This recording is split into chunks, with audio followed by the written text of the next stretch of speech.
तर आता कोडिंग जे असतं तर त्याच्यामध्ये you should start from the basic language, basic coding concept आणि मग ते सी लँग्वेज पासून तुम्ही चालू करा. त्याच्यानंतर जे लॉजिक बिल्डिंग आहे ते असंच होत नाही. तर त्याच्यासाठी you should have some efforts in that.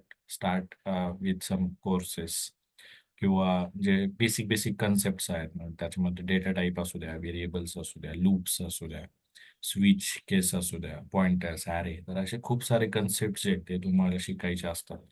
तर ते कन्सेप्ट शिकून झाल्यानंतर start with some logic building problems. मग त्याच्यामध्ये तुम्ही पॅटर्न मॅचिंग, त्याच्यानंतर स्ट्रिंग, स्ट्रक्चर किंवा डेटा स्ट्रक्चर, तर अशा पद्धतीचे प्रॉब्लेम सॉल्व्ह करत चला.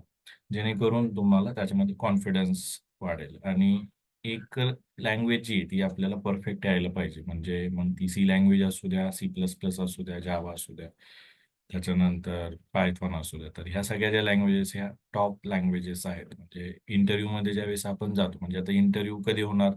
ज्यावेळेस तुमचे कोर्सेस कंप्लीट होतात. म्हणजे मास्टर डिग्री असू द्या, MCS, MTech किंवा इंजिनिअरिंग. तर ह्या सगळ्या गोष्टी झाल्यानंतर you are facing the placement interviews आणि त्याच्यामध्ये तुम्हाला ह्या सगळ्या गोष्टी इन इंटरव्ह्यू तुम्हाला बोलायचं असतं. तर इंटरव्ह्यूअर can ask any particular questions, correct? तर त्याच्यामध्ये